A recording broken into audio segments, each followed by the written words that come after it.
பரிசுத்த ஆவியே, பலமுள்ள ஆவியே, உம்மில் மகிழ்ந்து களி கூற என்னில் இறங்கி வாருமே.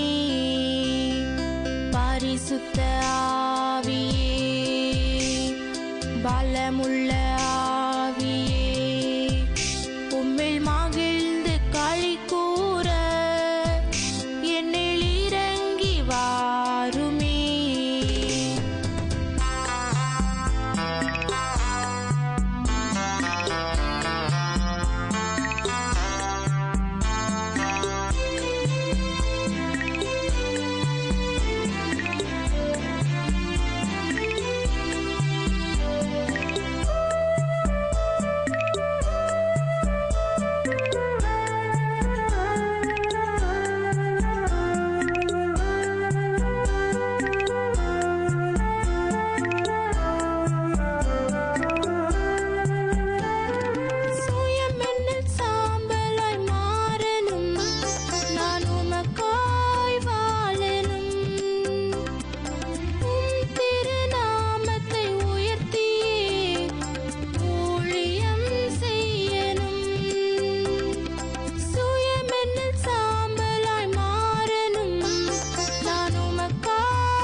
பரிசுத்த ஆவியே,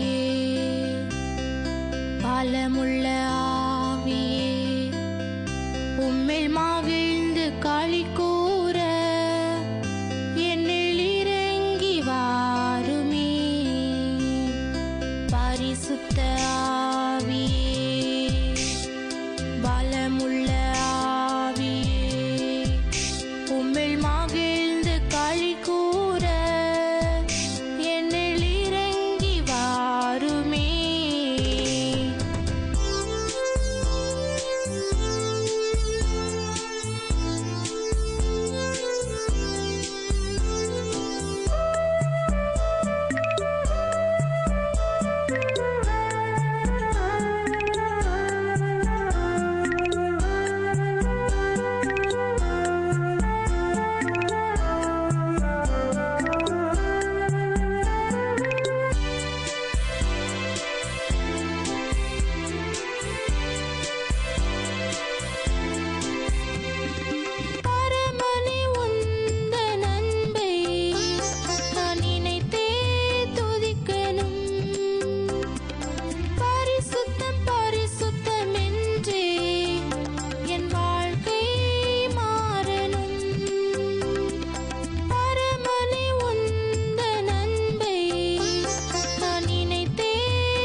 பரிசுத்த ஆவியே, பலமுள்ள ஆவியே, உம்மில் மகிழ்ந்து களி கூற என்னில் இறங்கி வாருமே.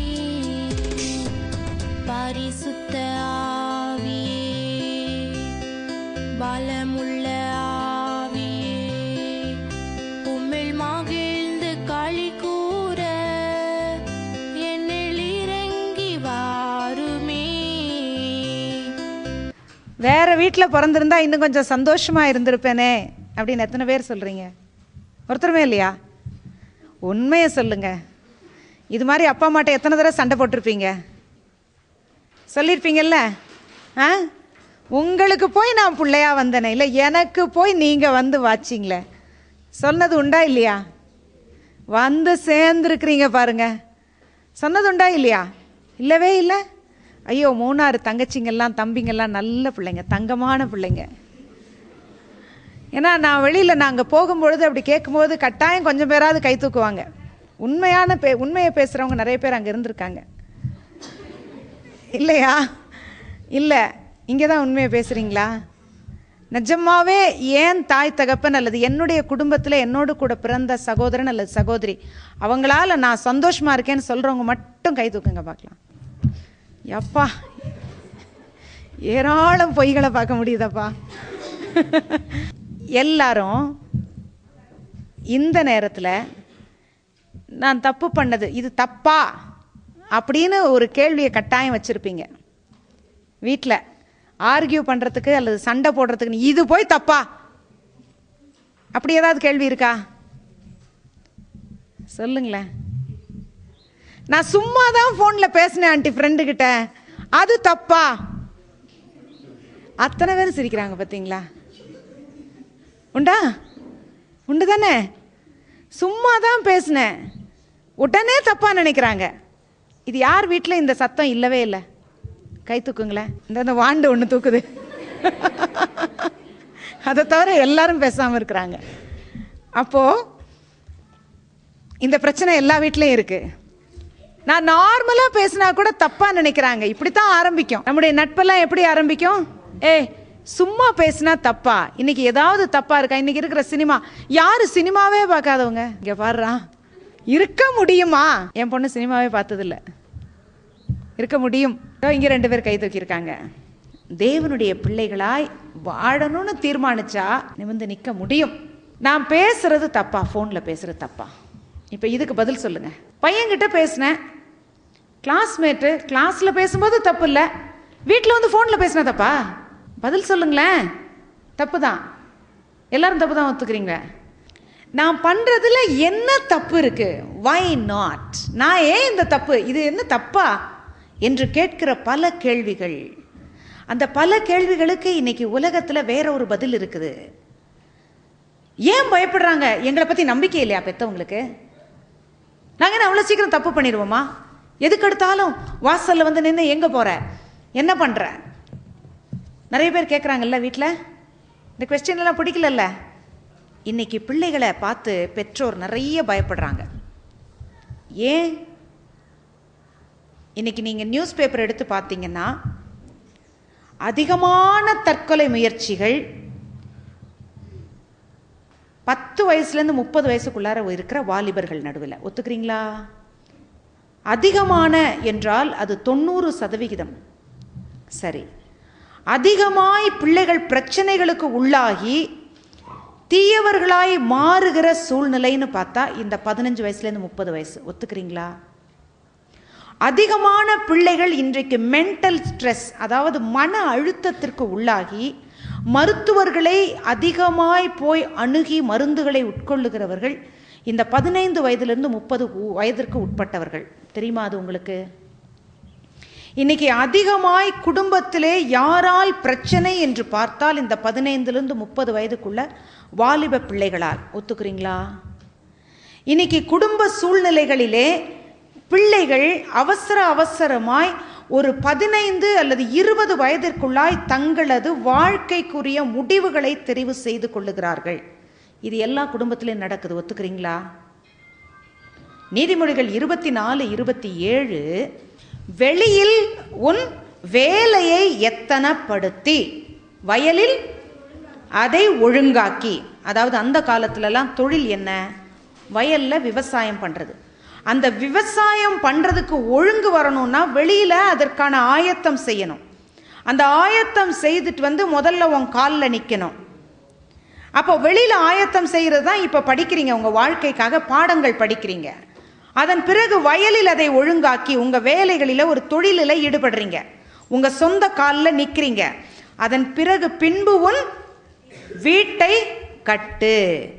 அவசரத்தில் நீங்க எதையோ இன்னைக்கு பார்க்குற சினிமாக்களை பார்த்து சில முடிவுகளை எடுத்து 19 வயசு 16 வயசு 16 17 18 19 20 இந்த வயசுக்குள்ளார எதையோ முடிவு பண்ணி யார் யாருக்கோ அவசர அவசரமாக ஃபோன் அடித்து 7ஆம் கிளாஸ் படிக்கிற பிள்ளை, 7ஆம் வகுப்பு படிக்கிற பிள்ளை, கோவையில் பக்கத்தில் இருக்கிற ஒரு ஊரில் 7ஆம் வகுப்பு படிக்கிற பிள்ளை, பெற்றோருக்கு தெரியாமல் யூனிஃபார்ம் போட்ட நிலையில் தன்னோட ஃப்ரெண்டோட வந்து ஒரு மருத்துவமனையை அணுகி அந்த மருத்துவமனையிலே கருக்கலைப்புக்கு வந்து நின்றிருக்கிறது.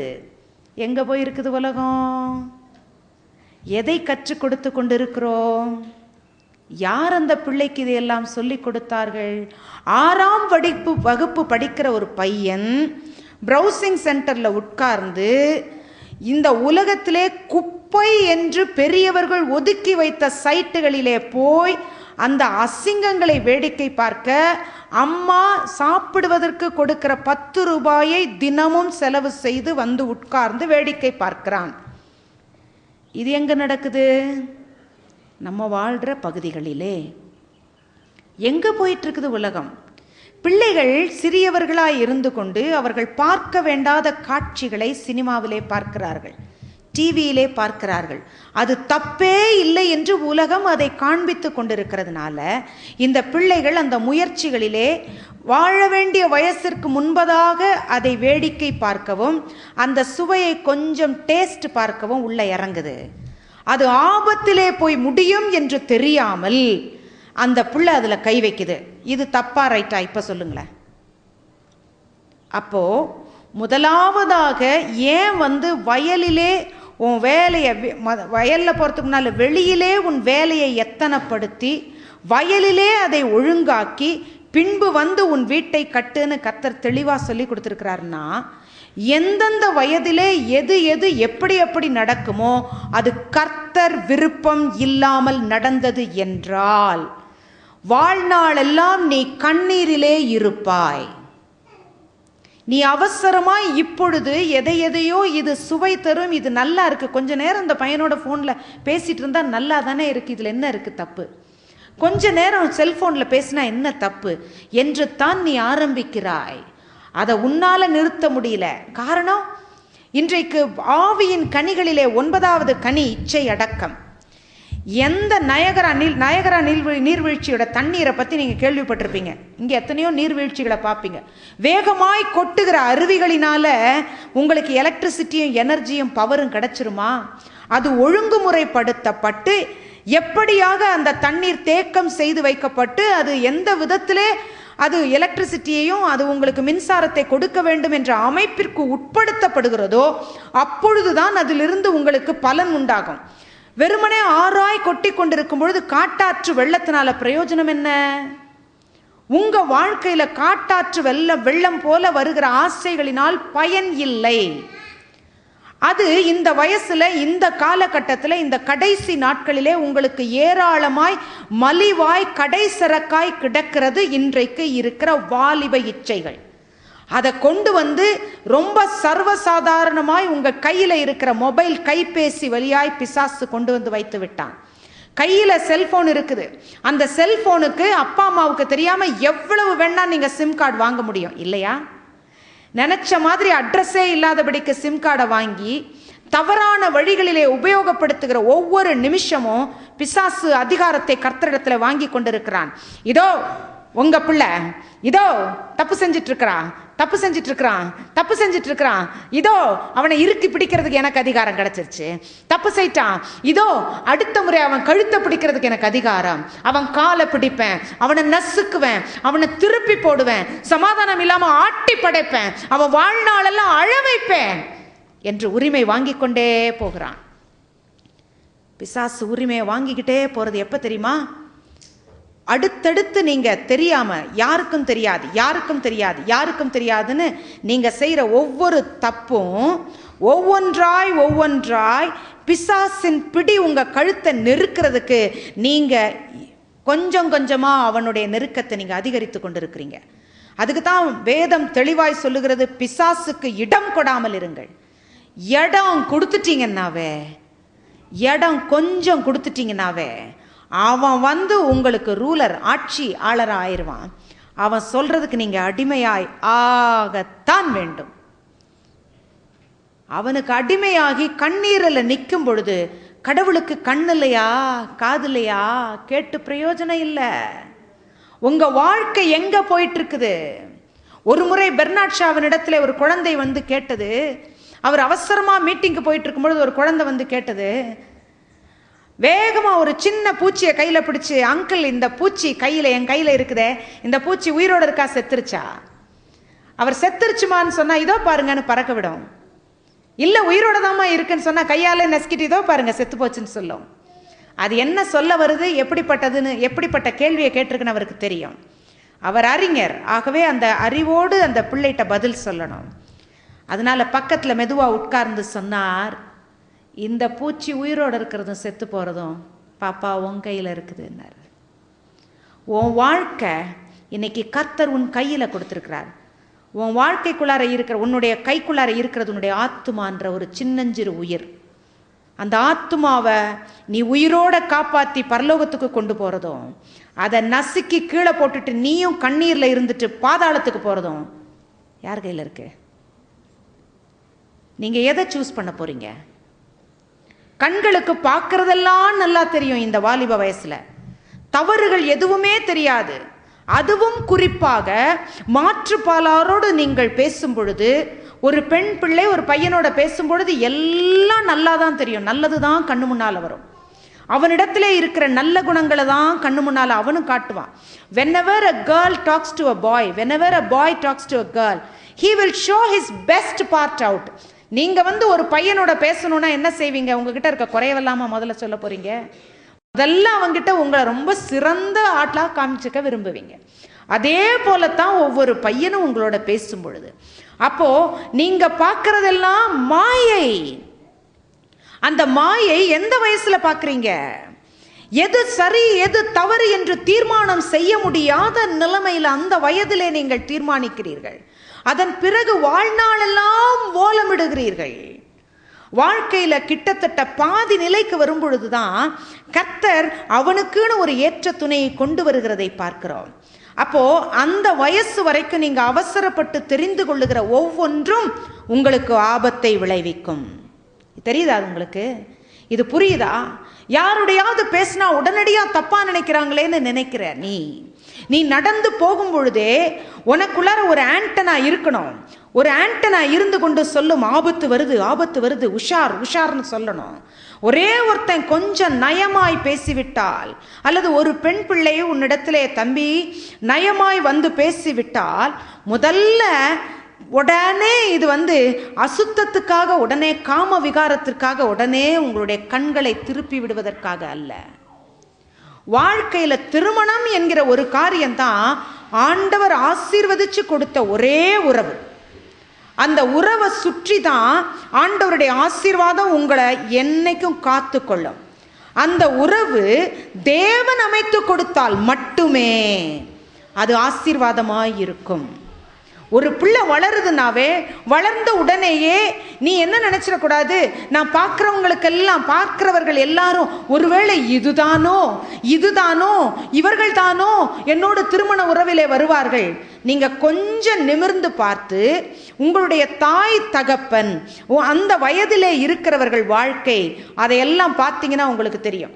அவங்க அப்படித்தான் திருமண வாழ்க்கையில இதுதானோ அப்படின்னு ஒவ்வொரு நாளும் ஓட்டிட்டு இருக்காங்களா? அண்ணனைக்கு சாப்பாடுக்கு, அண்ணனைக்கு சண்டைக்கு, அண்ணனைக்கு இருக்கிற ஓட்டத்துக்கு, அதுக்கே அவங்களுக்கு பொழுது சரியா இல்லை இல்லையா? நீங்க நினைக்கிற மாதிரி கல்யாணம் ஆன உடனே லா லா லா லான்னு சினிமால பாடுறாங்களே, அந்த பாட்டு வாழ்க்கையில நிஜ வாழ்க்கையில நடக்கிறது இல்லை. அப்போ உலகத்திலே இருக்கிற ரெண்டு உறவுகள் ஒன்றாய் சேரும் பொழுது, அவர்களை சுற்றி இருக்கிற உறவுகள் ஒன்றாய் வரும் பொழுது இருக்கிற போராட்டங்கள், பிரச்சனைகள், இதிலே தேவனுடைய அனுக்கிரகம், அவருடைய சித்தம், அவர் என்ன தீர்மானம் பண்ணி வச்சிருக்கிறாரோ அது நிறைவேறலைன்னா, அருமையான தம்பிகளே தங்கச்சிங்களே, வாழ்க்கை கண்ணீரில் முடியும். உன் வாழ்க்கை கர்த்தருடைய கரத்திலே கொடுக்கப்பட வேண்டியது. ஆகவே உன்னுடைய எதிர்கால வாழ்க்கையை ஒவ்வொரு நாளும் தேவனுடைய கையில ஒப்பு கொடுக்கறதுக்காகத்தான் இன்னைக்கு உங்களை இங்கே கூட்டிட்டு வந்து உட்கார வச்சிருக்கிறோம். உன் வாழ்க்கை கர்த்தருடைய கையில இருக்கணும். ஆண்டவரே, உமக்கு பிரியமாய் இந்த நாளெல்லாம் நடக்க எனக்கு உதவித்தாரும். நீங்க படிக்கிற சூழ்நிலையில நீங்கள் வேலை பார்க்க போகிற சூழ்நிலையில் எந்த இடத்துல இருந்தாலும், ஒருவேளை நீங்கள் கல்லூரிக்கு போனீங்கன்னா கல்லூரி சூழ்நிலைகளில் சுற்றிலும் வேற்றுப்பாளருடன் நீங்கள் பழக வேண்டி இருக்கும். உலகம் சகஜமாய் எடுத்துக்கொண்டு தேவையில்லாத காரியங்களை ரொம்ப சகஜமாய் செய்து கொண்டிருப்பதை நீங்கள் பார்த்து கொண்டிருப்பீர்கள். ஆனால் உங்கள் சொந்த வாழ்க்கையில் அழுகை இல்லாமல், உங்கள் சொந்த வாழ்க்கையில் கண்ணீர் இல்லாமல், கஷ்டம் இல்லாமல் நீங்கள் ஒரு ஓட்டத்தை ஓட வேண்டும் என்றால் கர்த்தர் கையில் உங்கள் வாழ்க்கையை ஒப்பு கொடுக்கிறது அவசியம். ஆமென். கர்த்தர் கையில் உங்கள் வாழ்க்கையை ஒப்பு கொடுக்கிறது அவசியம். ஆண்டவரே, உங்கள் கையில் என்னை ஒப்பு கொடுக்குறேன்ப்பா என்று தினமும் சொல்லுவது அவசியம். எத்தனை பேர் வேத புத்தகத்தை முழுசாக வாசிச்சிருக்கீங்க? வாலிப பிள்ளைகள், புதிய ஏற்பாடு ஃபுல்லாக வாசிச்சிட்டேன். உன் ஆண்டவர் உனக்காக எழுதி வைத்திருக்கிற அன்பின் சாசனம், அன்பின் வாக்கு தத்தம், அன்பின் கட்டளை அடங்கிய உன்னுடைய வேத புத்தகத்தை ஒரு முறை உன்னால் முழுசாக வாசிக்க முடியல. ஏன்? பிள்ளைகளை கேட்டால், எனக்கு தமிழ் வராது ஆண்டி, எனக்கு தமிழே தெரியாது, அதனால நான் இங்கிலீஷில் தான் வாசிப்பேன். இங்கிலீஷில் வாசிச்சிருக்கிறியா? இங்கிலீஷில் ரொம்ப ஹார்ட் வேர்ட்ஸ் இருக்கு ஆண்டி, அதனால எனக்கு இங்கிலீஷில் வாசிக்க முடியாது. உன் ஆண்டவரை பற்றி தெரிஞ்சுக்கணும்னு நினச்சா, எனக்கு தெரியும் ஒரு அம்மா, படிப்பறிவே இல்லாதவர்கள், படிக்கவே இல்லை. 65 வயதில் நான் மதுரையில் வேலை பார்த்து கொண்டிருந்த பொழுது அவர்கள் தினம் பைபிளை எடுத்து வச்சுட்டு உட்காந்துக்குவாங்க. கூட்டமெல்லாம் நடந்துச்சுன்னா பைபிளை எடுத்து வச்சுட்டு உட்காந்துக்குவாங்க. வேத வசனம் சொன்னோன்னு பக்கத்தில் இருக்கவங்களை காமிச்சு அந்த வேத வசனத்தை எடுத்து கொடுக்க சொல்லுவாங்க. அதை சொல்ல உடனேயே அதை அப்படியே அதை வாயில் சொல்லி அதை கையில் வச்சு வச்சு வச்சு அதை அப்படி பார்த்துக்கிட்டே இருப்பாங்க. அதே மாதிரி அதை சொன்ன உடனே அதை எப்படியே பார்த்துக்கிட்டே இருப்பாங்க. முழங்கால் போட்டு அதையே சொல்லிக்கிட்டே இருப்பாங்க.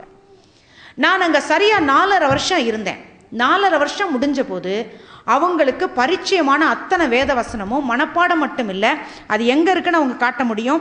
அதில் உள்ள அதே வார்த்தைகள் வேற எங்கேயாவது இருந்தால் அந்த வார்த்தைகளை சொல்ல தெரியும். நான் இன்னொரு முறை மதுரைக்கு போயிருந்த பொழுது ஒரு முறை கூட்டத்துக்கு கூப்பிட்டுருந்தாங்க, 7 வார்த்தைகளை குறித்து பேச. அன்னைக்கு பேசின போது, அம்மா நான் இன்னைக்கு பைபிள் வாசிப்பேம்மா, எனக்கு வாசிக்க தெரியுமான்னு சொன்னாங்க. நான் உங்களுக்கு வாசித்து காட்டவான்னு வாசித்தாங்க. ஆச்சரியமாக இருக்குல்ல? ஆனால் அவன் நான் படிக்காதவங்க. நீ உன்னுடைய ஆண்டவருடைய வேதத்தை மறந்தனா, ஓசேயாவின் புத்தகம் 4வது அதிகாரம் 6வது வசனம் சொல்லுது, நானும் உன் பிள்ளைகளை மறந்து விடுவேன். கடவுள் மறந்தா எப்படி இருக்கும் யோசிச்சு பாருங்க. உங்களை மறந்து போனால் எப்படி இருக்கும்? கர்த்தருடைய வேத வசனம், அந்த வார்த்தைகளிலே ஜீவன் இருக்கிறது. சங்கீதம் 33 பார்க்கிறோம், அவருடைய வார்த்தை எதையெல்லாம் செய்யும் என்பதை. ஆண்டவர் முதல்ல ஒரு வார்த்தை சொன்னார். அந்த வார்த்தையே ஒரு வார்த்தையும், அந்த ஒரு வார்த்தை அத்தனை அற்புதங்களை செஞ்சது. நீங்க பார்க்குறீங்க, நாங்கள் மலை ஏறி வரும்பொழுது இத்தனை மரம் செடி கொடிகள், இத்தனை விதமான பூக்கள், இத்தனை விதமான காய்கனிகள், இத்தனை மரங்களும் ஒரு வேர்டு ஆண்டவர் சொன்னதுனால உருவாச்சு. ஆச்சரியமா இருக்குல்ல? ஆச்சரியமா இருக்கா இல்லையா? எத்தனை விதமான மிருகங்கள், எத்தனை விதமான கடலிலே இருக்கிற மச்சங்கள், அத்தனை ஒரே வார்த்தையில், அத்தனை அழகு, அத்தனையாய் கொட்டி கிடக்கிற தண்ணீரை முழுக்க நிரப்பி இருக்கிற மீன் வகைகள், இவ்வளவு ஆண்டவர் ஒரு வார்த்தை சொல்லும் பொழுது அசைந்திருக்கிறது. அந்த ஜீவனுள்ள வார்த்தையை கையில் வச்சுக்கிட்டு நீ அசைஞ்சுக்கிட்டு இருக்கிற இல்லையா? அதனால தான் உன் வாழ்க்கை அசை போட்டு கொண்டு இருக்கிறது. கர்த்தருடைய கையில் உன் வார்த்தையை கொடுத்து உன் வாழ்க்கையை கொடுத்தன்னா, அவருடைய வசனங்களுக்கு நேராக உன் கண்களை திருப்பினா, உன்னை அசைக்க இந்த பூமியில் யாராலையும் முடியாது. ஹல்லேலூயா. யாரும் உன்னை பக்கத்தில் நெருங்கி உன்னை இடித்து தள்ளிட்டு, உன்னை மேற்கொண்டு விட்டு, உன்னை ஜெயிச்சுட்டு போய் ஒரு வெற்றி உனக்கு மேலே உட்கார்ந்து ஒரு பெரிய ஆட்சி செய்யலான்னு நினைக்கவே முடியாது. அப்போ என்ன செய்யணுமா? செய்யும்படி உன் கைக்கு நேரிடுகிறது எதுவோ கொலோசையர் 3:24 பார்க்கிறோம், பிரசங்கி 9:10 பார்க்கிறோம். அதை உன் முழு மனசோட செய். அதை உன் கர்த்தருக்கு செய்வதாய் நினைத்து மனப்பூர்வமாய் செய். அதை செய்யும் பொழுது மனப்பூர்வமாய் செய். நீ படித்து கொண்டிருக்கிறாயா? முழு மனசோட படி. வேலை பார்க்கிறாயா? முழு மனசோட உன் சொந்த காலில் நிற்கணும்னு நில்லு. தேவனுடைய பிள்ளைனா முழு மனசோட ஈடுபாட்டோட இறங்கி டாப்பில் நிற்கணுங்க. ஏன்னா ஒரு ஆசீர்வாதம் இருக்குது, ஆண்டவருடைய பக்கபலம். ஆமென். அவர் உன் கூட நிற்கிறதுனால நீ செய்கிற எல்லாத்துலேயும் எக்ஸ்ட்ரா வெற்றி கொடுத்துருவார். அல்லேலூயா. உன் முயற்சிக்கு தக்க பலன் கர்த்தர் கொடுத்து கொண்டே இருப்பார். அப்போ நீ முயற்சிகளிலே இராமல் உன் சிந்தையை வேற எதுலையாவது செலவு செய்யும் போதுதான் படிப்பு ஏன் வரல, உன் தலையில் வேற என்னமோ ஏறிட்டு இருக்குது. அது இறங்குனாதான் படிப்பு ஏறும். அப்போ உன் இருதயத்துக்குள்ளார வேறு காரியங்களுக்கு இடம் கொடுத்து கொண்டிருக்கிறாய். உன் சிந்தையை வேறு பக்கமாய் வைத்து கொண்டிருக்கிறாய். ஆண்டவர் இன்றைக்கு உன்னோடு பேசுறார். முதல்ல ஆவியின் கனியில 9வது கனி கடைசி கனி, ஆனா அதுதான் வாழ்க்கைக்கு முக்கியமான கனி. அதுதான் இச்சை அடக்கம், self control. What is self control? Self under control. உன்னையவே கண்ட்ரோல் பண்ண தெரிஞ்சிருக்கணும். ரோமருக்கு எழுதின நிருபத்தில் 7வது அதிகாரத்தில் 18 ஒரு காரியத்தை பவுல் அப்போஸ்தலர் சொல்றாரு. நான் விரும்புகிற நன்மையை என்னாலே செய்ய முடியவில்லை, விரும்பாத தீமையைத்தான் செய்து கொண்டிருக்கிறேன். நிறைய பேர் தீர்மானம் பண்ணுவீங்க, உட்காந்தீங்க, ஆண்டி என்னென்னமோ சொல்லிட்டாங்க, இனிமேலேருந்து செல்ஃபோன் எடுக்கிறது இல்லை, இனிமேலேருந்து யாருக்கும் நான் இமெயில் கொடுக்க மாட்டேன், இனிமேலேருந்து நான் யாராவது பக்கத்து வீட்டிலேருந்து வந்து பேசிகிட்டு இருந்தால் வீண் அரட்டை செய்ய மாட்டேன், அல்லது பசங்களோட பேச மாட்டேன், அல்லது வாலிப பிள்ளைகளோட அசிங்கமாக பேச மாட்டேன், இப்படியெல்லாம் தீர்மானம் பண்ணுவோம். ஆனால் வெளியில் போன உடனே மீண்டுமாக அதே காரியங்களுக்குள்ளார போகிறோம். ஏன்? விரும்புகிற நன்மையை காட்டிலும் விரும்பாத தீமையை நான் செய்து கொண்டிருக்கிறேன். இதுதான் நிறைய நம்முடைய சூழ்நிலை நம்மை அழுத்தும். நம்மோடு கூட இருக்கிற நண்பர்கள் அதை அழுத்துவார்கள். இதைத்தான் செய்யும்படியாய் அவர்கள் அடிக்கடி தூண்டுவார்கள். இந்த தூண்டுகோல் எப்பொழுதுமே இருந்து கொண்டிருக்கும். விரும்பாத தீமைக்குத்தான் இந்த உலகத்திலே இடம் இருக்கிறது. பிசாசு இந்த நீங்க விரும்பாத அந்த தீமை, எந்த தீமை நீங்க செய்யக்கூடாதுன்னு ஆசைப்படுறீங்களோ அதை செய்யும்படியாகத்தான் சூழ்நிலைகளை கொண்டு வருவான். அவன் கொண்டு வந்து போடுற எல்லா சூழ்நிலை நடுவிலும் நீங்க ஆண்டவருக்கு பிரியமா நடக்கணும்னு நினைச்சா கூட முடியல. பவுல் அப்போஸ்தலர் சொல்றார், நான் ஆசைப்படுறேங்க நன்மை செய்யணும்னு, ஆனா விரும்பாத தீமையை செய்து கொண்டிருக்கிறேன். இந்த நான் நிர்பந்தமான மனுஷன், இந்த மரண சரீரத்திலிருந்து எனக்கு விடுதலை தருகிறவன் யார்? மரண சரீரம்னா என்னவா? அந்த காலத்துல ஒருத்தனை கொலை செஞ்சுட்டான்னு வைங்களேன், நான் ஒருத்தனை கொலை செஞ்சுட்டேன்னா, நான் கொலை செய்து விட்டதாக நான் அவனை கொன்ன உடனேயே 10 பேர் கண்டுபிடிச்சு கொண்டு போய் பஞ்சாயத்தில் நிறுத்தி, இதோ இவன் தான் இந்த கொலையை செஞ்சான்னு ப்ரூவ் பண்ணிட்டாங்கன்னா, அந்த செத்து போன டெட் பாடியை தண்டனை என்ன தெரியுமா? கொலை செஞ்சவன் கழுத்தில் கட்டி விட்டுருவாங்க. கட்டி மலையிலிருந்து அவனை உருட்டி விட்டுருவாங்க. ஒரு பகுதியில் யாரும் வாழாத ஒரு மலைப்பகுதி, ஒரு பள்ளத்தாக்கு, அந்த பள்ளத்தாக்கில் உருட்டி விட்டுருவாங்க. கழுத்தில் செயினோட சேர்த்து கட்டி இருக்கிற அந்த மரண சரீரம் அவன் எங்கே நடந்தாலும் பின்னால் இழுத்துக்கிட்டே போகணும். அந்த மரண சரீரம் அவனோடு கூடவே வரும். முதல்ல கொஞ்ச நாள் 2 நாள் ஓகே, கண்ணை மூடி தூங்கணும்னா யோசிச்சு பாருங்க. சரி, அது கூட ஓகே. அது கொஞ்சம் கொஞ்சமாக அழுக ஆரம்பிச்சிட்டா எப்படி இருக்கும் யோசிச்சு பாருங்க. அது வாசனை அப்படியே வரும் பாருங்க. சரி, அது கூட பரவாயில்ல. தூங்கிட்டு இருக்கும் போதே அந்த டெட் பாடியிலேருந்து புழு வந்துச்சுன்னா அது எப்படி இருக்கும் யோசிச்சு பாருங்க. இவன் நடந்து போயிட்டு இருக்கும் பொழுது அந்த மரண சரீரத்திலேருந்து புழு உளுத்து உளுத்து கொட்டி அதிலிருந்து கிருமிகள் இவனை தாக்குனா எப்படி இருக்கும் யோசிச்சு பாருங்க. இந்த மரண சரீரம் அழுகிறதுக்குள்ளார இவன் உடம்பு அழுக ஆரம்பிச்சிடும். உயிரோடு இருக்கிற இவனுடைய உடம்ப புழுக்கள் தின்ன ஆரம்பிக்கும்.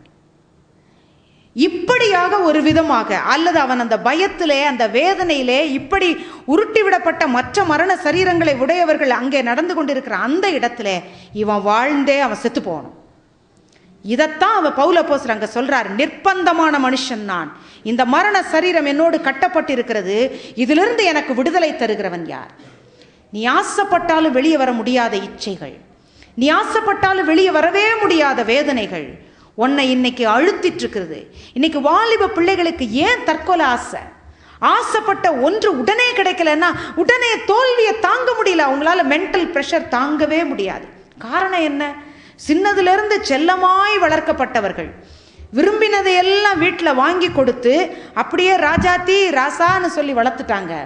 அதன் பிறகு அவர்கள் வாழ்க்கையில் தோல்வியை எதிர்ப்புகளை சந்திக்கும் பொழுது, யாராகலும் நேராக கை நீட்டி அவங்கள பேசும் பொழுது 4 அறை அவங்க தப்பு செய்யும் போது விட்டாங்கன்னா, அப்போ உடனே எனக்குன்னு யாரும் இல்லைன்ன உடனே பாதாளத்தை நினைக்கிறோம். இனிமே நான் ஏன் உயிரோட இருக்கணும், செத்து போலான்னு. ஜாக்கிரதை.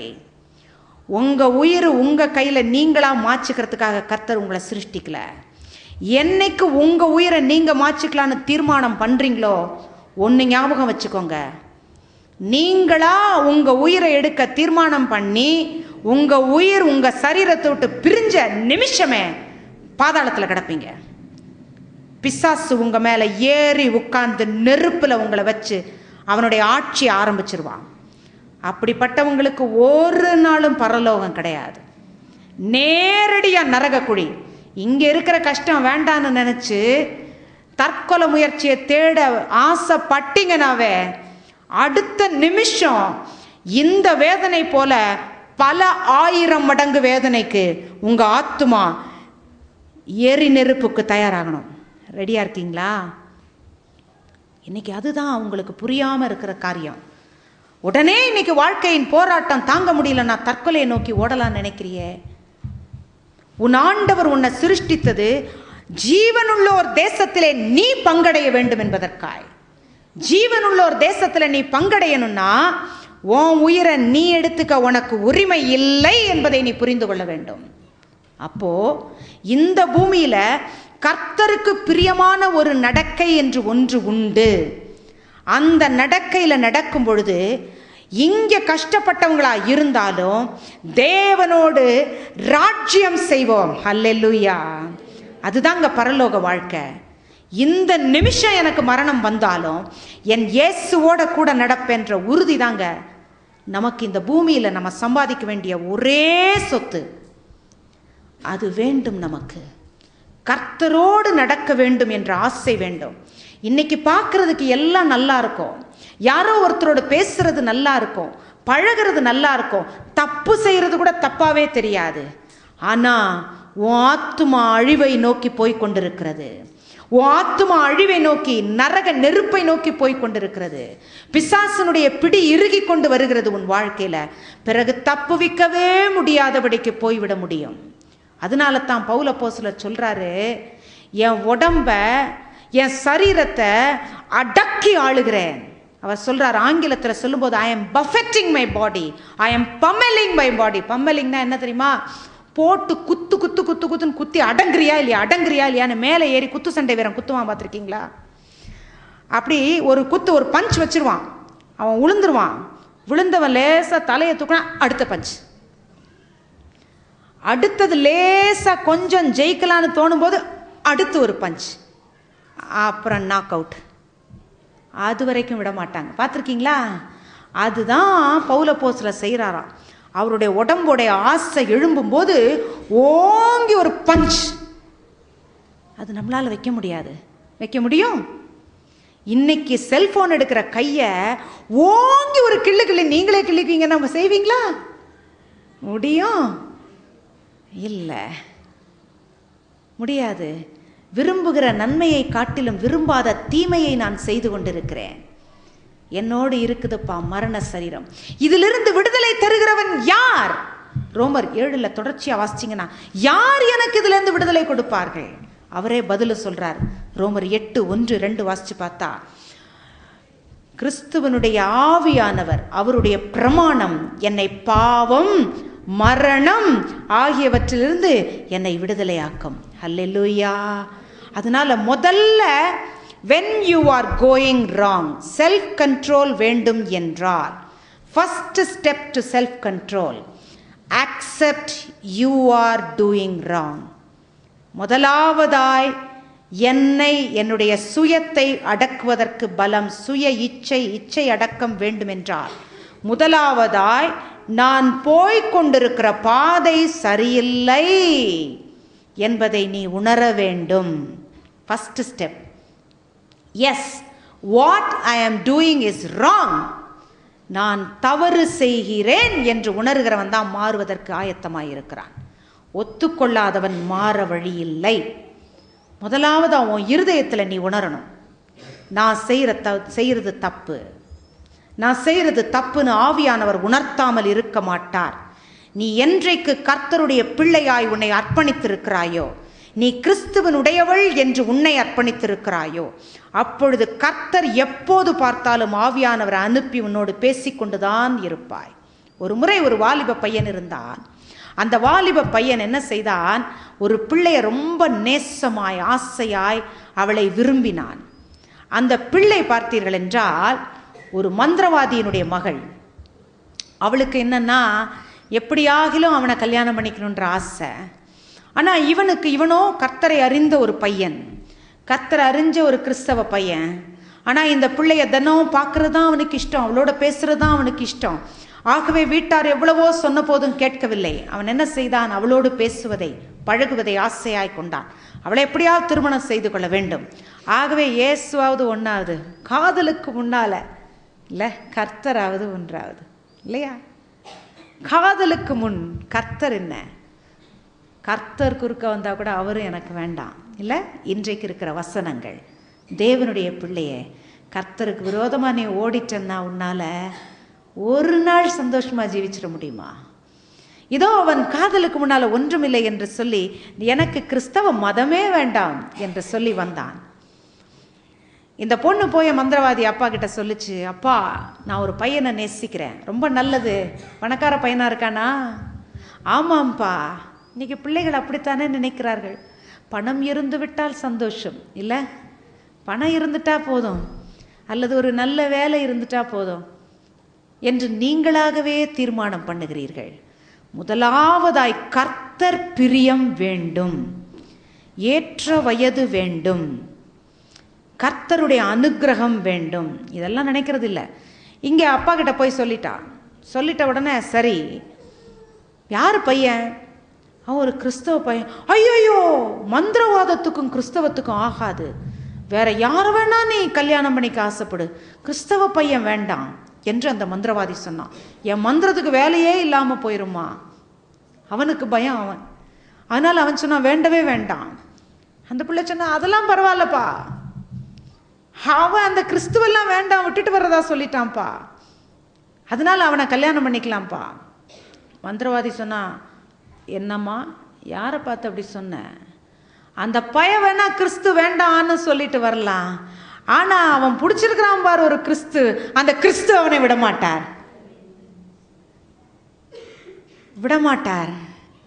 அழிவுக்கு தன்னுடைய பிள்ளைகள் போகிறதை அவர் விடமாட்டார். அதனால தான் உங்களெல்லாம் பேர் சொல்லி கூட்டிகிட்டு வந்து உட்கார வச்சிருக்கிறார். நீங்கள் அழிவுக்கு போகிறதை கர்த்தர் விரும்பாததுனால தான் எல்லா பிள்ளைகளுக்கும் அழைப்பு விடுக்கப்பட்ட போதும் நீங்கள் வந்து உட்கார்ந்துருக்கிறீங்க.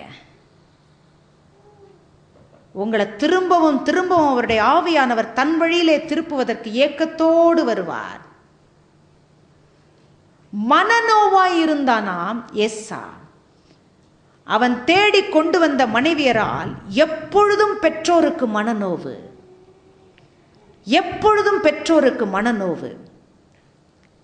ஆனா ஈசாக்கு பெற்ற 2வது பிள்ளை அப்படி இல்லை. அவன் எப்படி இருந்தானா, அம்மா சொல் பேச்சு கேட்டு ஊரை விட்டு ஓடி போய் மாமா பிள்ளைய கல்யாணம் பண்ணிக்கிறதுக்கு ஓடுனான். இந்த மனநோவாய் இருந்தான் ஏசா. அவன் எவ்வளவாய் அழுதும் தேவனுடைய ஆசீர்வாதத்தை சுதந்திரிக்கவில்லை என்று வேதம் தெளிவாய் சொல்லுகிறது. பெற்றோருக்கு மனநோவு உண்டு பண்ணி உன் சந்தோஷத்தை பெரிதாய் எண்ணுகிற போதெல்லாம் நீ அழுவதற்கு, உன் வாழ்நாளெல்லாம் அழுவதற்கு ஆயத்தமாகிவிட்டாய் என்று அர்த்தம். அவன் கதறி அழுதான் நல்ல வாழ்க்கையை காண வேண்டும் என்று. ஆனால் அவன் கதறின கதறலுக்கு பதில் கொடுக்க யாரும் இல்லை. எவ்வளவு கடின இருதயம் உடையவர்களாக இருந்தாலும், பெற்றோர் உங்களுக்கு நன்மையையே நினைக்காதவர்களாக இருந்தாலும், கர்த்தருடைய தீர்மானத்தின்படி ஒரு துணையா கர்த்தர் கொண்டு வந்துட்டாருன்னா அவர் பேசுவாருங்க அந்த பெற்றோருடைய இருதயத்தில் கூட. ஹல்லேலூயா. உங்களுக்குன்னு கர்த்தர் நியமிச்ச ஒரு பிள்ளைய ஒருவேளை கர்த்தர் முன்னால கொண்டு வந்து பெற்றோர் அதை ஏற்கவில்லை என்றால், அந்த வயதில் கர்த்தர் காட்டின பிள்ளையாக இருக்கும் என்றால், பெற்றோர் ஆசீர்வாதத்திற்காய் நீ கர்த்தர் பாதத்தில் கதரும் பொழுது கர்த்தர் அவங்க உள்ளத்தில் பேசுவார். ஆமென், ஆமென். அப்போ இதெல்லாம் இருக்கும் பொழுது சின்ன வயசுல வேண்டாத காரியங்கள்ல உங்க நாட்டம் போகக்கூடாது. அதுக்குத்தான் இந்த இச்சை அடக்கத்தை சொல்லும் பொழுது accept you are doing wrong. ஆவியானவர் சொல்லிக்கொண்டே வருவார், தவறு நீ செய்கிறாய், தவறு நீ செய்கிறாய், இது உன் வாழ்க்கைக்கு வேண்டாம், இது வேண்டாம், உன்னுடைய ஆசீர்வாதம் கெட்டு போகும் என்று ஆவியானவர் உன் காதுகளிலே சொல்லிக்கொண்டே வருவார். வழி இதுவே, இதிலே நடவுங்கள் என்று சொல்லுகிற கர்த்தருடைய சத்தத்தை நீங்க கேட்டுக்கிட்டே இருப்பீங்க. அறிந்தோ அறியாமலோ, விரும்பியோ விரும்பாமலோ உங்க காதுல வேத வசனத்துக்கு கொஞ்ச நாள் இடம் கொடுத்துட்டீங்கன்னா ஆண்டவர் எப்படி ஆகலும் யாரை கொண்டாகலும் எச்சரிக்கை சொல்லாமல் இருக்க மாட்டார். என் தாசனாகிய ஆபிரகாமுக்கு நான் செய்ய இருப்பதை ஆதியாகமம் 18:18 சொல்றாரு, நான் செய்ய இருப்பதை மறைப்பேனோ என் தாசனாகிய ஆபிரகாமுக்கு என்று சொல்லுகிறார். அவருடைய பிள்ளையா நீ மாறிட்டனா நீ செய்ய இருக்கிறத கர்த்தர் மறைக்க மாட்டார். அல்லேலூயா. அவருடைய ரகசியம் வேதத்துல தெளிவாய் சொல்லுது, அவருடைய ரகசியம், அந்த ரகசியத்தை கர்த்தர் தன் பிள்ளைக்கு வெளிப்படுத்துவார். தன்னுடைய தீர்க்கதரிசிகளுக்கு அவர் ஒன்றையும் சொல்லாமல் செய்ய மாட்டார். ஆமோஸ் 3:7. நீதிமொழிகள் 3வது அதிகாரத்தில் அவருடைய ரகசியத்தை அவர் கட்டாயமா தன் பிள்ளைகளுக்கு சொல்லுவார். தேவன் சொல்லிக் கொடுப்பார். என்ன நடக்க போகுது, உன் வாழ்க்கைக்கு எது நல்லது, கர்த்தர் சொல்லிக் கொடுத்து உன்னை நடத்துவார். அதனால தான் உன் பிள்ளைகள் கர்த்தரால் போதிக்கப்பட்டிருப்பார்கள், அவர்களுடைய சமாதானம் பெரிதாயிருக்கும். ஏசாயா 54:13. பிள்ளைகள் கர்த்தரால் போதிக்கப்பட்டிருப்பார்கள். கர்த்தர் போதிச்சுக்கிட்டே இருப்பாராம். அவர் உனக்கு போதிக்கிற போதனை வேணும் அப்படின்னா அடிக்கடி அவரை தேடுங்க. அப்பா கரெக்டா, அப்பா நான் படிக்கிற படிப்பு கரெக்டா, அப்பா நான் பார்க்குற வேலை, இந்த வேலை உங்களுக்கு பிரியந்தானா, நான் பார்க்குறேனே இந்த வயசுல எனக்கு இப்படி ஒரு பெண், இது ஓகே தானா, உங்க பிரியந்தானா, அவரால் போதிக்கப்பட்டு நடந்திருந்தா உன் சமாதானம் எப்படி இருக்குமா, பெரிதாய் இருக்கும். அல்லேலூயா. வாழ்க்கையில் இன்னைக்கு பெரியவங்கள்லாம் சமாதானம் இல்லைன்னு அலையும் போது நீங்கள் கொஞ்சம் யோசிச்சு பார்க்கலாம், ஒருவேளை இவங்க கர்த்தருடைய சித்தத்தை கேட்காம கல்யாணம் பண்ணியிருப்பாங்களோ. நிறைய விஷயம் அதனால தான், நிறைய கேஸில் பிரச்சனை இருக்கிறதே அதனால தான்.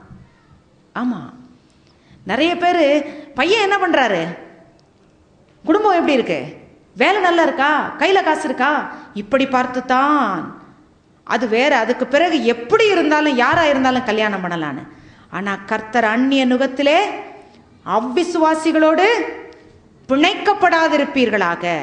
அந்த அளவுக்கு கர்த்தருடைய வேதத்தால் நம்ம நிரம்பணும், கர்த்தரால் போதிக்கப்பட்டவர்களாக இருக்கணும். அப்போ அவ்விசுவாசியோடு நீ இணைக்கப்படக்கூடாது. கர்த்தரை பார்த்து கொண்டே இருக்கிற, கர்த்தரோடு நடக்கிற ஒரு வாழ்க்கை துணை தான் எனக்கு வேண்டும் என்று ஆண்டவரிடத்தில் கேட்க தெரியணும். தெரியுமா உங்களுக்கு? அப்படி அப்பத்தான் உங்க சமாதானம் பெரிதாயிருக்கும். நீங்கள் நினைப்பீங்க அப்படின்னா யார் ஆண்டி, எனக்கெல்லாம் கல்யாணமே நடக்காது ஆண்டி, அப்படி ஒருத்தர் இந்த பூமியில் இல்லவே இல்லை. நம்ம நினைப்போம், எலியா கூட அப்படிதான் நினைச்சாரு, நான் ஒரே ஒருத்தன் தான் இருக்கேன் பூமியில், நான் ஏன் இருக்கணும், என்னையும் கொல்ல தேடுறாங்க, என் உயிரை எடுத்துக்கோங்கன்னு போய் அழுதான். ஆண்டவர் சொன்னாரு, என்னடா பெருசா அரட்டிட்டு இருக்க, பாகாலை முத்தம் செய்யாத 7000 பேரை இந்த ஊருக்குள்ளார நான் வச்சிருக்கேன். ஆண்டவர் வச்சிருப்பாரு. தன் பிள்ளைகளுக்காக ஏற்ற ஆசீர்வாதத்தை கர்த்தர் கட்டாயம் வைத்திருப்பார். அந்த ஆசீர்வாதம் தான் எனக்கு வேணும். கர்த்தருடைய ஆசீர்வாதமே ஐஸ்வர்யத்தை தரும், அதனோடே அவர் வேதனையை கூட்டார். அவர் வேதனையை கொடுக்க மாட்டார். அவர் ஆசீர்வாதம் அது கூடவே ஐஸ்வர்யமும் சேர்ந்து வரும். அவர் ஆசீர்வதிச்சிட்டார்னா அதோட வேதனை பக்கத்தில் கூட வராது. அப்போ இந்த மாதிரி ஒரு ஆசீர்வாதமான, இந்த மாதிரி ஒரு தேவ பிரியமுள்ள காரியம் என் வாழ்க்கையில் நடக்கணும். அப்போ இன்னைக்கு இருக்கிற சாதாரண ஆசை, அல்ப ஆசை, பள்ளியிலே கூட படிக்கிற பையன் அல்லது கல்லூரியிலே கூட சேர்ந்து படிக்கிற பையன், இவர்களோடு இருக்கிற உறவுகளை அறுத்தறிவேன் ஆண்டவர் இயேசுவின் நாமத்தில். இதெல்லாம் கர்த்தருக்கு பிரியமில்லாதது. உங்களுக்குள்ளார ஒரு ராடார் இருக்கணும். ஆபத்து நேரத்தில் ஆண்டனா, முதல்ல சொன்னேன், ஆண்டனா ஆபத்து வருதான்னு பார்க்கணும். ராடார் தூரத்தில் பார்த்துக்கிட்டே இருக்கும். அப்படியே வேண்டாதது ஏதாவது வந்ததுன்னா, வேண்டாத விமானம், எதிரி நாட்டு விமானம் அல்லது எதிரி நாட்டு கப்பல் வருதான்னு பார்த்துக்கிட்டே இருக்கும். அப்படியே எல்லா பக்கமும் லைட் அடித்து பார்த்துட்டே இருக்கும். முதல்ல எங்கேயாவது தூரத்தில் தெரிஞ்சிச்சுன்னா உடனே சைரன் கொடுத்துரும். அதுபோல் உங்கள் வாழ்க்கையில் உங்கள் மூளைக்குள்ளார கர்த்தர் ஒரு ராடாரை வச்சுருப்பார். வேதவசனம் தினம் வாசித்து கர்த்தர் பாதத்தில் முழங்கால் போட்டு என் வாழ்க்கையை ஒப்பு கொடுக்குறேன்னு நீங்கள் ஜெபிச்சிட்டிங்கன்னா, ஆபத்து வந்துருச்சுன்னா உடனே சைரன் அடிக்க ஆரம்பிச்சிடும். ஆபத்து இண்டிகேஷன், ஏதாவது ஒரு அடையாளத்தை காட்டிடுவார். ஆபத்து வேண்டாம், கையை எடுத்துரு. அவர் சொல்லும் பொழுது கேட்கலன்னா அடி வாங்கிக்க தயாராகிக்கோ. அடினா பிசாசு உரிமையோடு அடிக்கிற அடி எப்படி இருக்கும் தெரியுமா? சாதாரணமாக எத்தனை பேருக்கு பிரச்சனை வருது, அந்த அடியே மனுஷனால் தாங்க முடியல. அவன் தப்பு செஞ்சுட்டான்னு ஒரு உரிமையோடு அடி வாங்குறதுக்கு ஒரு சாட்டையோடு வந்தானா எப்படி இருக்கும்? அந்த அடிக்கு தயாராக இருக்கிறீங்களா? கர்த்தருடைய பிள்ளைகளே, தேவனிடத்தில் இன்னைக்கு சொல்லுவோம், ஏன் நாம் தப்பு செய்யக்கூடாது என்று நினைக்கிறோமே, இந்த வயசில் ஏன் நாம் பேசக்கூடாது, மற்றவர்களோடு மறுபாலரோடு ஏன் நான் உறவில் இருக்கக்கூடாது? ஒரு பிள்ளை கண்ணீரோடு வந்து சொன்னாள், நான் சின்ன வயசில் என்னுடைய பள்ளி வகுப்பில் இருக்கும் பொழுது அம்மா அப்பா வேலைக்கு போன உடனே என்னோடு கூட அடிக்கடி என்னுடைய பெரியப்பாவின் மகன் வந்து தவறான பாதையில் என்ன நடத்துறதுக்கு நானே ஒப்புக்கொண்டேன்.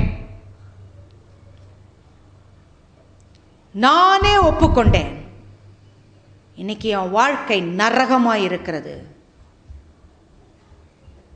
அது யாருக்கும் தெரியாம மறைச்சு வச்சேன். ஆனா பிசாசு கண்ணுல, ஆஹா எனக்கு என் வலையில ஒரு ஆள் வந்து மாட்டிருச்சுன்னு அவன் சிக்க வச்சிட்டான். என் வாழ்க்கை இன்று வரை கண்ணீரிலே கழிகிறது.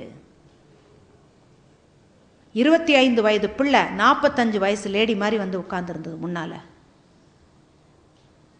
அப்படி ஒரு தோற்றம், நிம்மதி இல்லாத வாழ்க்கை. எனக்கு கல்யாணம் பண்ணி வச்சாங்க, பெற்றோருக்கு இது தெரியாததுனால எனக்கு கல்யாணம் பண்ணி வச்சாங்க. என்னுடைய குடும்ப வாழ்க்கை நரகமாய் இருக்கிறது. எனக்கு எதுவுமே பிடிக்காமல், 25 வயசு பிள்ளை வாழ வேண்டிய வயசுல எனக்கு வாழ்க்கையில எதுவுமே பிடிக்காமல் ஒரு ஜடத்தை போல வாழ்கிறதுனால தான் என் தோற்றம் இப்படி இருக்கிறது. பிசாசு என் வாழ்க்கையில நிறைய விளையாடிட்டான் என்று சொல்லி அந்த பிள்ளை அழுதாள். தேவனுடைய பிள்ளைகளே, உங்க வாழ்க்கையில மறைவாய் சில காரியங்களை வச்சிருக்கிறீங்களா? மறைவான பாவம் வச்சிருக்கிறீங்களா? வெளியே யாருக்கும் தெரியாதுன்னு நினைக்கிறீங்களா? அந்த விஷயம் பிசாசுக்கு தெரியும். அவன் அதை வச்சு தான் உங்களை வீழ்த்துறதுக்கு திட்டம் போட்டுட்டு இருக்கான். இன்னைக்கு அப்படி ஏதாவது இருந்ததுன்னா ஆண்டவர் இயேசு கிறிஸ்துவின் இரத்தத்தால வேலி அடைக்கப்பட உங்களை இன்னைக்கு ஒப்பு கொடுப்பீங்களா?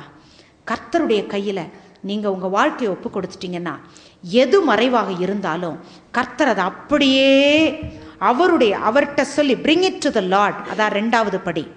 முதலாவதா தப்பு செய்யறத ஒத்துக்கோ, 2வது உன் தேவனிடத்திலே கொண்டு வந்து அதை ஒப்புக்கொடு.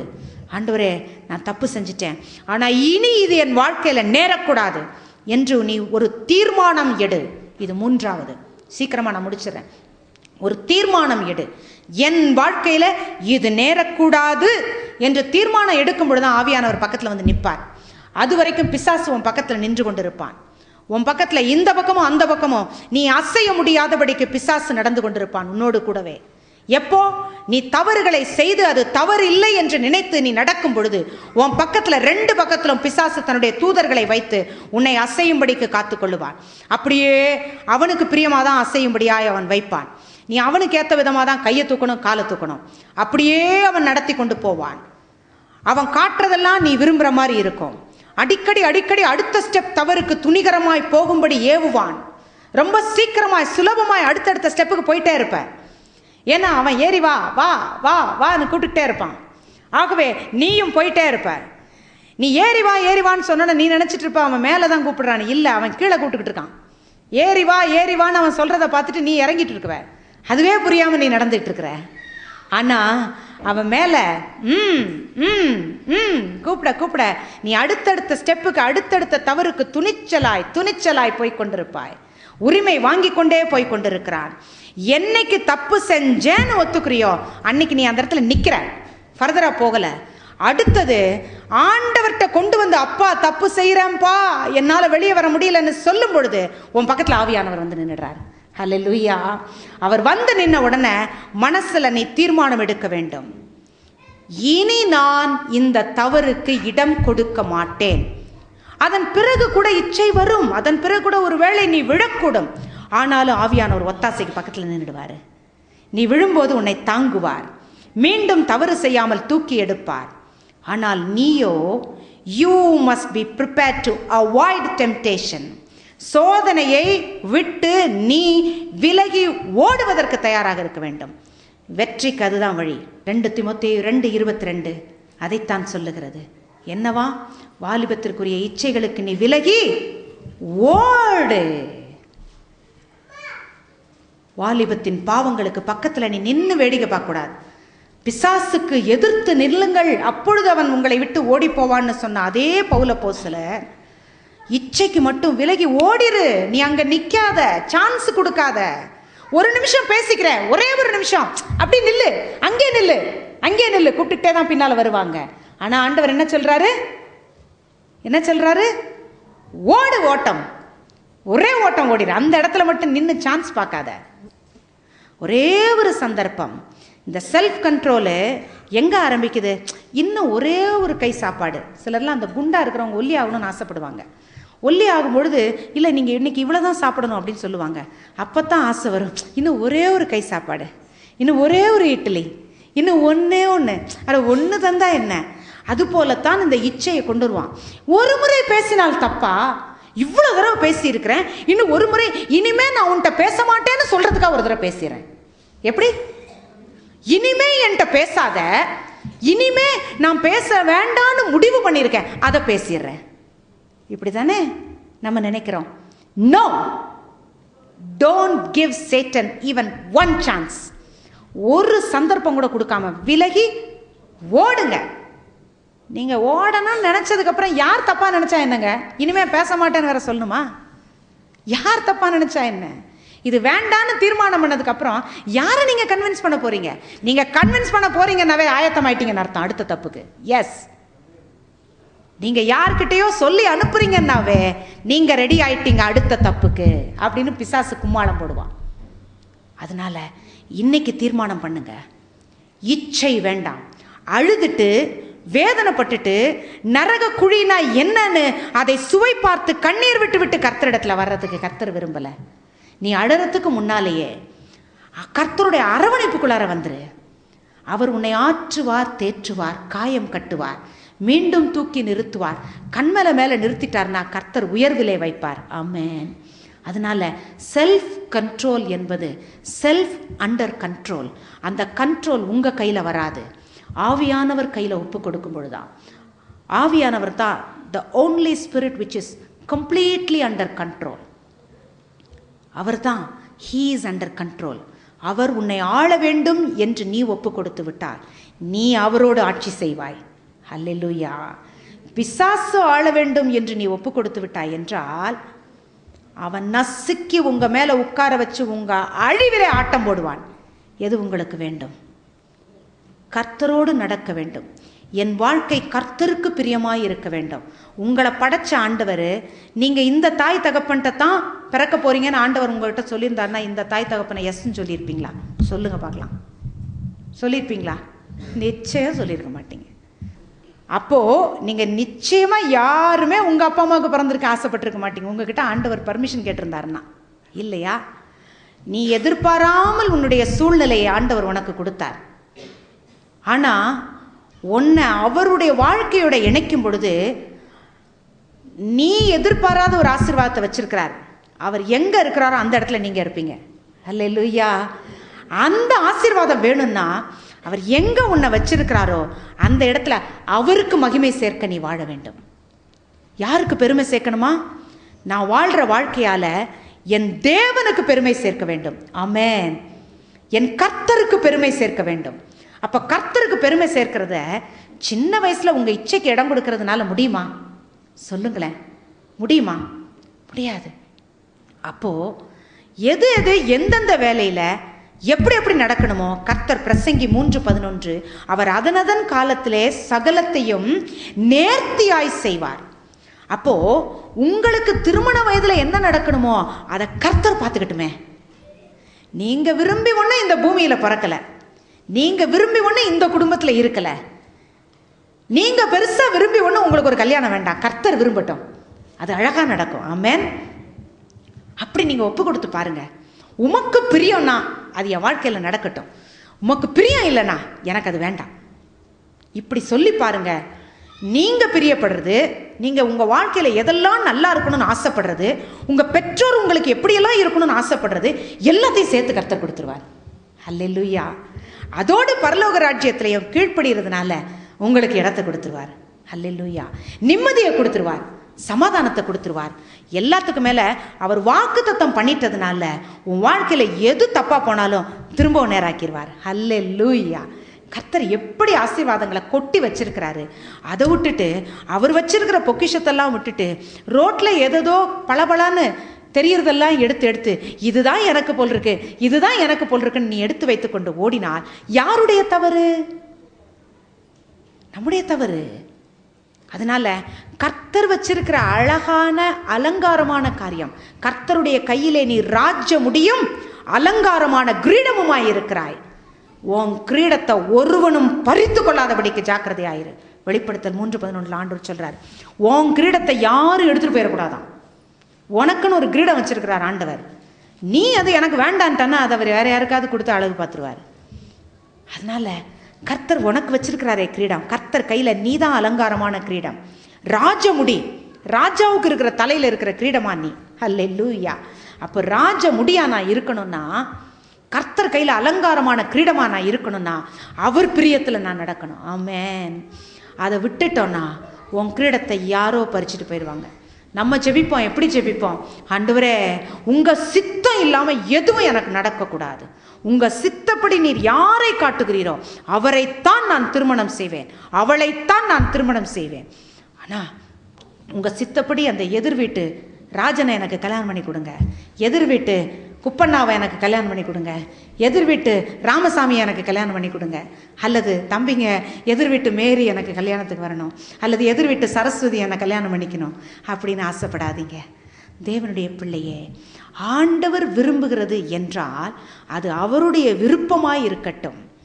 சரி, உங்கள் வாழ்க்கையில் நீங்கள் விரும்புகிறீங்களோ விரும்பலையோ உங்ககிட்ட வந்து சேர வேண்டியது ஒரு கல்யாணம். அதை விட்டுட்டு நீங்கள் ஏங்க இந்த வயசில் தேடி ஓடுறீங்க? இதுதானோ இதுதானோன்னு ஏன் கண்ணாலே விடுறீங்க? கர்த்தர் கொண்டு வருவார் ஏற்ற வேளையில். இச்சைகளுக்கு இடம் கொடாமல் இந்த நேரத்தில் உங்கள் முன்னேற்றத்திற்கு இடம் கொடுங்கள். எது உங்கள் கைக்கு செய்யும்படி கர்த்தர் நேரிடும்படி கொடுக்குறாரோ அதை பெஸ்ட்டாக செய்யுங்க.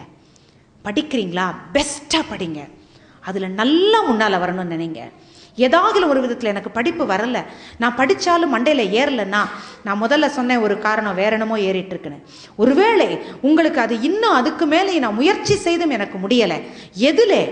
எதிலே உனக்கு இன்ட்ரெஸ்ட் இருக்கு, ஏதாகிலும் ஒன்றில் பல கலைத்துறைகளிலே நீ ஆர்வமாய் கற்றுக்கொள்ள. நம்ம நினைக்கிறோம் படித்தா மற்ற விஷயங்களில் எனக்கு கவனம் செலுத்த முடியலை, இசையிலே கவனம் செலுத்த முடியவில்லை, அல்லது வேற ஏதாவது எனக்கு ஒரு கலாச்சாரத்தில் கவனம் செலுத்த முடியலை அப்படின்லாம் நினைக்கிறோம். ஆனால் விஞ்ஞானம் தெளிவாய் சொல்லுகிறது, ஒரே சமயத்திலே மனித மூளையால் 800 வித்தியாசமான விஷயங்களை கற்றுக்கொள்ள முடியுமா?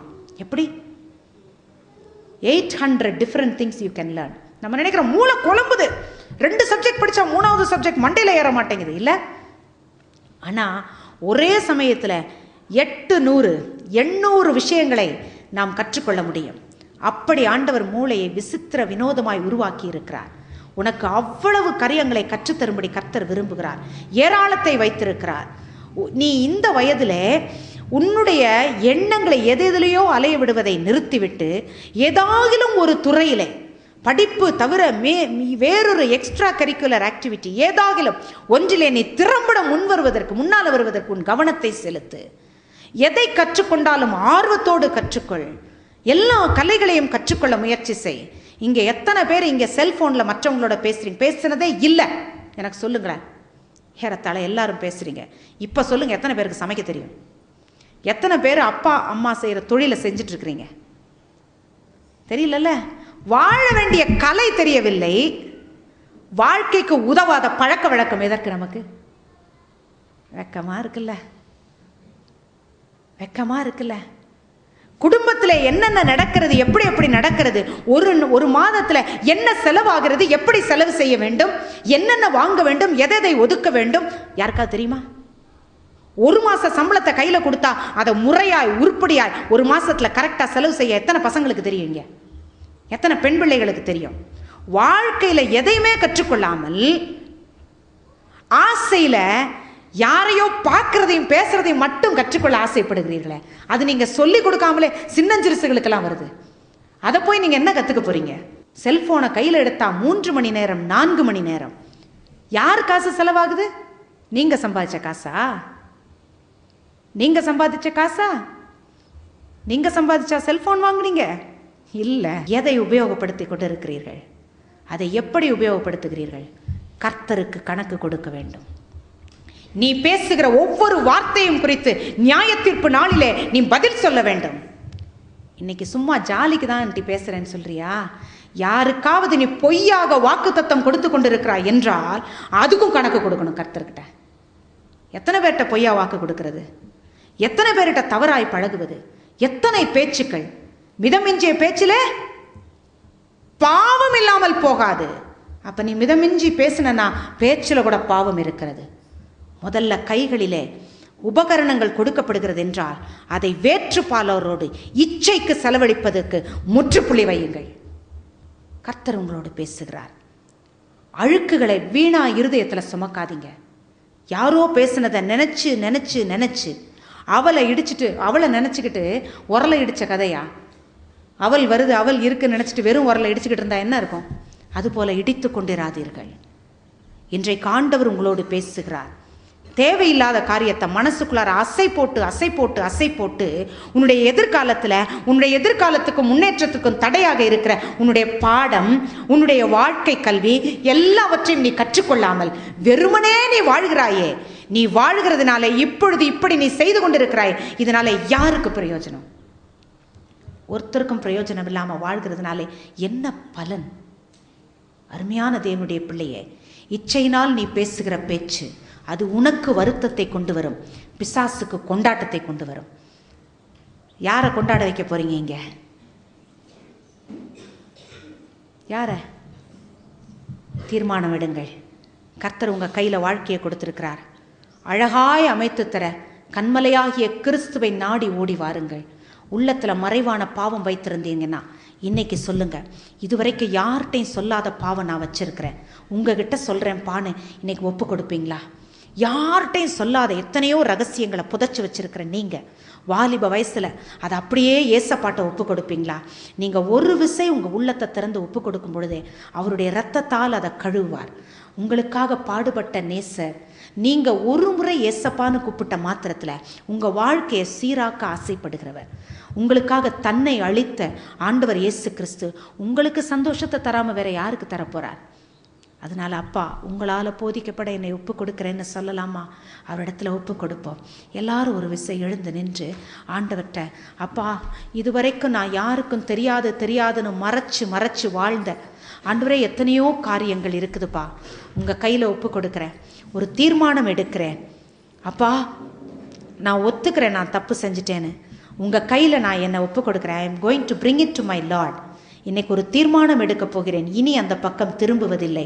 அதன் பிறகு சொல்லுங்க, இப்படிப்பட்ட சூழ்நிலையை நான் தவிர்ப்பேன், இப்படிப்பட்ட நட்புகளை நான் தவிர்ப்பேன், இப்படிப்பட்ட பேச்சுக்களை நான் தவிர்ப்பேன், இப்படிப்பட்ட எந்த பழக்க வழக்கத்தையும் கொண்டு வருகிற ஆசை ஆவலை உண்டு பண்ணுகிற எல்லா விதமான ஆசை இச்சைகளையும் இயேசுவோடு கூட நான் சிலுவையிலே அறைந்து விட்டேன். பிலிப்பியர் 3:13-14 பார்க்கிறோம். பின்னானவைகளை மறந்து முன்னானவைகளை வச்சு முன்னால ஓடுங்க. உங்களை பின்னுக்கு இழுக்கிறது எல்லாத்தையும் மறந்துருங்க. முன்னுக்கு இழுக்கிற ஆண்டவர் இயேசு கிறிஸ்துவின் சக்தியை மாத்திரம் விசுவாசிங்க. கர்த்தர் உங்களோட இருக்கிறார். ஆவியானவர் உங்க வாழ்க்கையை சீராக்குவார், சிறப்பாக்குவார். நிச்சயமா நீங்க சிறந்து விளங்கும்படி செழிப்பாக்குவார். அவர் கையில ஒப்பு கொடுப்பீங்களா? கரங்களை உயர்த்துங்க. வாய் திறந்து கண்ணீரோடு ஒப்பு கொடுங்க. இந்த நாளில் என்னுடைய வாழ்க்கையை உங்கள் கையில் ஒப்பு கொடுக்குறேன்ப்பா. என்னுடைய சிந்தனை, சொல், செயல்பாடு எல்லாத்தையும் நீங்கள் அறிஞ்சிருக்கிறீங்கப்பா. அப்பா, அதில் உங்களுக்கு பிடிக்காத எத்தனையோ வேற்றுமைகள் இருக்குதுப்பா. கண்ணீர் விட்டு சொல்லுங்க, என் வாலிப பிராயத்தை உங்க கையில ஒப்பு கொடுக்கிற ஆண்டவரே. என்னோ நானா எதையோ கரெக்ட் நினைச்சு சீர்குலைச்சு போட்டிருக்கிற ஆண்டவரே. அப்பா, என்னுடைய சூழ்நிலையை நீங்க பார்த்துருக்கிறீங்க, எங்க பெற்றோரை நீங்க பார்த்துருக்கிறீங்க, அவங்களால நான் வடிக்கிற கண்ணீரை நீங்க பார்த்துருக்கிறீங்க, என்னுடைய சகோதர சகோதரிகளை பார்த்துருக்கிறீங்க. உனக்கு என்ன கண்ணீர் இருந்தாலும் இன்னைக்கு ஆண்டவர் இயேசுவின் இடத்துல சொல்லுவாயா? ஆண்டவர் இயேசுவின் இடத்துல வாய் திறந்து சொல்லுவாயா? கர்த்தர் இயேசு உன் நடுவே வந்திருக்கிறார் என்றால் உன்னை ஆசீர்வதிக்கிறது உறுதி. அவர் ஆசீர்வதிக்கும் பொழுது உன்னை பாதி குறைவோட விட்டுட்டு போக அவர் விரும்ப மாட்டார். அதனால் அவர் குறைவுகளை நிறைவாக்குகிற தெய்வம். அவரிடத்துல ஒப்பு கொடுப்பீங்களா? அவரிடத்துல சொல்லுங்க. எல்லாரும் வாய் திறந்து பேசுங்க. இந்த அருமையான நேரத்துல உங்க வாழ்க்கை அவர் கையில ஒப்பு கொடுக்கிறதா? உங்க கண்ணீர் அவரிடத்துல ஊற்றுங்க. தன்னுடைய இருதயத்தை ஊற்றின அன்னாள் அதன் பிறகு அவள் ஒரு நாளும் துக்கமா இருக்கலையா? அதன் பிறகு அவள் துக்கமாகவே இருக்கவில்லை. அதுபோல நீங்களும் இன்னைக்கு ஆண்டவர் பாதத்தில் உங்க கண்ணீரை ஊற்றிட்டீங்கன்னா இனி துக்கமா இருக்க மாட்டீர்கள். ஆகவே எந்த விஷயத்துல உங்களை பிசாசு குட்டி குட்டி வேதனைப்படுத்தி கொண்டிருக்கிறான், குற்ற உணர்விலே எதிலே நிற்க வைத்திருக்கிறான், குடும்ப சூழ்நிலையிலே எதிலே கதற வைத்திருக்கிறான், உங்களுடைய வாழ்க்கை சூழ்நிலையில அடுத்தவங்களால என்னென்ன உங்களுக்கு மென்டல் டார்ச்சர் இருக்குது, என்னென்ன பிரஷர் இருக்குது, நீங்க கடந்து வந்திருக்கிற பாதையில என்னென்ன கண்ணீர் இருக்குது, நீங்க இதுவரைக்கும் நடந்து வந்திருக்கிற பாதையில என்னென்ன பாவம் இருக்கிறது, மறைவுகள் என்னென்ன இருக்கிறது, அடுத்தவங்களுக்கு தெரியாத இருள் என்ன இருக்குது, எதுவா இருந்தாலும் உங்க கண்ணீர் இன்றைக்கு பதில் தரட்டும். கர்த்தரிடத்துல நீங்க ஊற்றுகிற கண்ணீர் ஒரு பதிலை கொண்டு வரட்டும். ஒப்பு கொடுங்கள். ஆண்டவர் பெரிய காரியங்களை உங்களுக்காக செய்வார். அதனால ஆண்டவர்கிட்ட சொல்லுவீங்களா? கரங்களை உயர்த்துங்க. பக்கத்தில் இருக்கிறவங்க பார்க்குறாங்கன்னு நினைக்காதீங்க. இந்த தருணத்தை நீங்க இழந்தீங்கன்னா ஆசீர்வாதமான இன்னொரு தருணம் உங்க வாழ்க்கையில கிடைக்காமலே போயிடலாம். அதனால கர்த்தர் கொடுக்கிற சந்தர்ப்பங்களை வீணென்று எண்ணாதிருங்கள். கரங்களை உயர்த்தி ஆண்டவரிடத்துல சொல்லுங்க, ஏசப்பா இந்த அருமையான தருணத்துல என்னோட நீங்க பேசினதுக்காக நன்றி அப்பா, என் வாழ்க்கையை ஒப்பு கொடுக்கிறேன்பான்னு சொல்லுங்க. நல்லா பேசுங்க. அவரோட நல்லா பேசுங்க. பக்கத்தில் இருக்கிறவங்க இப்ப வேணா உங்க கூட வரலாம், அதன் பிறகு உங்களோட கடைசி வாழ்க்கை வரைக்கும் வரமாட்டாங்க. ஆனா தேவன் வருவார் உங்களோடு கூட, ஆவியானவர் வருவார் உங்களோடு கூட. அவரிடத்துல ஒப்பு கொடுத்து ஜெபிப்பீங்களா? வாய் திறந்து சொல்லுங்க. உங்க விசாரம் என்ன, இருதயத்தின் வேதனை என்ன, உங்களுடைய கவலை என்ன, உங்க கலக்கம் என்ன, எதுவாக இருந்தாலும் அவரிடத்துல சொல்லுங்க. கர்த்தர் மாற்றி போடுவார். நாம் ஜெபிக்கலாம். நல்ல தகப்பனே, உங்க பிள்ளைங்களை இங்க கூட்டிட்டு வந்ததுக்காக நன்றி அப்பா. பிள்ளைகளோட நீங்க பேசினதுக்காக ஸ்தோத்திரம் அப்பா. பிள்ளைங்க கண்ணீரை மாற்ற வல்ல தெய்வம் நீர் ஒருவர் மாத்திரமே. ஆகவே ஆண்டவரே, உங்க தூய்மை உள்ள கரங்களிலே இந்த பிள்ளைகள் ஒவ்வொருவருடைய வாழ்க்கையை ஒப்பு கொடுக்கிறோம்ப்பா. இவர்கள் கடந்து வந்த பாதையிலே பாவம் காணப்பட்டிருந்தாலும், வஞ்சகம் காணப்பட்டிருந்தாலும், பொய்கள் காணப்பட்டிருந்தாலும், மறைவான பாவங்கள் காணப்பட்டிருந்தாலும், குடும்பத்தின் சோகங்கள் கூடவே இருந்தாலும், வேதனைகள் அவர்களோடு கூட இருந்தாலும், வெட்கங்கள் இருந்தாலும், ஆண்டவரே எல்லாவற்றையும் உங்க கையில ஒப்பு கொடுக்கிறோம்ப்பா. உங்கள் துக்கம் சந்தோஷமாய் மாறும் என்று சொல்லி எங்களுக்கு வாக்குத்தத்தம் செய்திருக்கிற எங்கள் ஆண்டவர் எங்களோடு கூட இருக்கிறதற்காக நன்றி செலுத்துகிறோம். இதோ இந்த பிள்ளைகளுக்கு ஆண்டவரே நீங்க இனிமே போதிக்க வேண்டும் என்று ஒப்பு கொடுக்கிறோம்.